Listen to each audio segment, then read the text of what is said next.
성경 말씀을 깨닫다.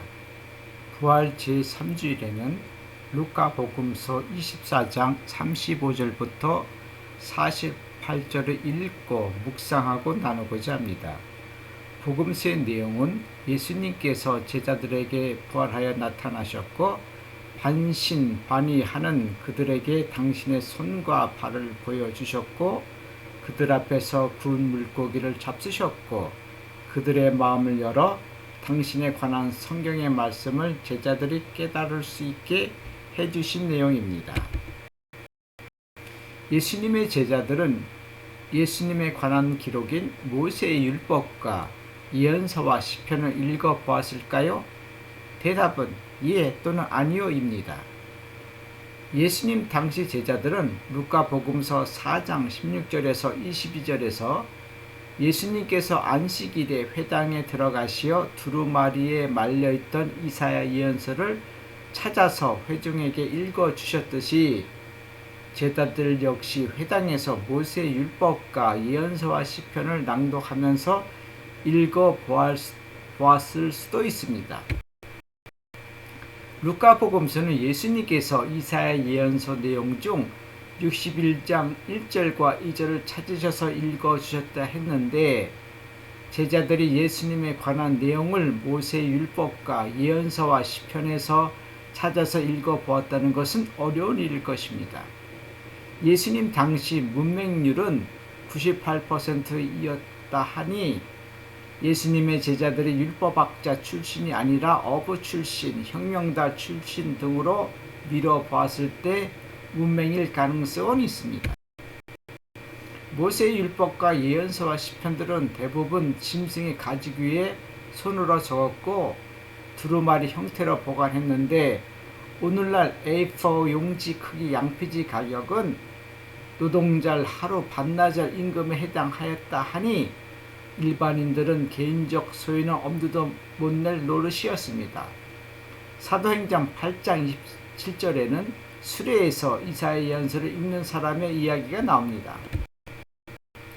에티오피아 여왕 칸다케 네시로서 여왕의 모든 재정을 관리하는 고관이 수레에서 이사야 예언서를 읽고 있었는데 성령께서 예수님의 제자인 필리포스에게 수레에 바싹 다가가라 하였고 필리포스는 네시에게 지금 읽으시는 것을 알아듣습니까? 30절 하고 물으니 누가 나를 이끌어 주지 않으면 내가 어떻게 알아들을 수 있겠습니까? 31절. 내용은 예수님의 순환에 관한 이사야 예언서 53장 7절과 8절이었습니다. 에티오피아 여왕의 재정관리 고관이나 개인적으로 이사야 예언서를 가지고 수레에서 읽을 수 있었지만 예수님의 제자들은 이사야 예언서를 소유할 수도 없었고 수레에 앉아서 읽을 수도 없었을 겁니다. 그리고 읽는다 하였어도 누가 나를 이끌어 주지 않으면 내가 어떻게 알아들을 수 있겠습니까? 성경을 읽고 깨닫는 단계는 크게 세 단계로 나눌 수 있습니다. 첫 번째 단계는 내가 성경을 읽는 것입니다. 오늘 복음인 루카복음서 25장 35절부터 40절을 읽는 것입니다. 그런데 오늘 복음서에서 루카는 예수님에 관한 기록을 모세의 율법, 예언서와 시편을 말하고 있습니다. 두 번째 단계는 관련된 모세의 율법, 예언서와 시편을 찾아서 읽는 단계입니다. 어떤 분들은 예배나 미사 때 성경책이나 찬송가, 성가책을 가지고 예배당이나 성당에 가시고 어떤 분들은 성경책 대신에 매일 미사라는 책을 가지고 가십니다. 매달 수많은 책들이 매일 미사라는 이름으로 발행되고 한 달 후에는 제일 활용통으로 들어가는 것을 봅니다. 성경책을 구입하지 않고 매일 미사책을 구입하는 것은 낭비뿐만 아니라 환경오염과 올바른 성경 읽기가 아닙니다. 성경은 전체적으로 내용이 일관성이 있어 사건의 앞뒤, 시간의 전후가 있어 전체적으로 읽어야 올바로 이해할 수 있는데 편리성으로 매일 미사라는 책을 그날 미사에 나오는 성경만을 읽는다는 것은 앞서 말씀드렸다시피 한 면만 듣다 보면 오해가 생깁니다. 동방교회와 서방교회의 분열이 성령 논쟁이 포함되어 있다는 것은 잘 알려진 일입니다.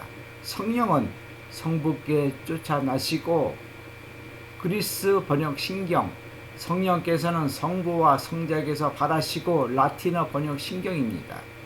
복음서에서 마리아는 성령으로 인하여 예수님 잉태하셨다 루카복음 1장 35절라 하였고, 예수님께서 성령을 보내신다 요한복음 20장 22절 하십니다.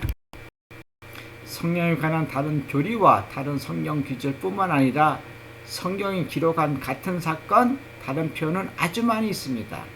이러한 이유는 문자로 표현된 한계점 때문입니다. 오늘 복음을 통하여 나누고 싶은 것은 세 번째 단계의 성경 깨닫기입니다. 첫 번째 단계에서는 내가 성경을 읽었고, 두 번째 단계에서는 성경을 읽었는데, 세 번째 단계는 성경이 나를 읽는 단계입니다. 오늘 복음서에서 예수님께서 제자들의 마음을 열어 성경을 깨닫도록 해주셨듯이, 세 번째 단계에서는 예수님께서 나의 마음을 열어 주시도록 청원을 드립니다. 그리고 성경을 읽을 때 성경의 사건 현장과 예수님께서 말씀하신 것을 그때의 시간과 공간으로 내가 들어가는 것입니다. 오늘 복음서에서 예수님께서 여기에 무엇이 좀 있느냐 41절 하고 물으셨을 때 내가 예수님께서 잡수실 것을 드리는 것입니다. 오늘 복음서에는 그들이 구운 물고기 한 토막을 드리자 42절이라 하였는데, 내 마음이 시키는 것을 예수님께 드리는 것입니다. 새로 구워 드리지 않고 먹다 남은 것 한 토막을 드리다니, 또는 누가 무엇을 드리도록 나는 구경만 하고 있는지 마음이 시키는 대로 따라가다 보면 성령의 움직임을 느끼고 어느 순간 머리가 맑아짐을 느낍니다. 그 어떤 교리나 그 어떤 학설도 나에게는 하나의 참고 사항이며 다른 사람의 이야기일 뿐입니다.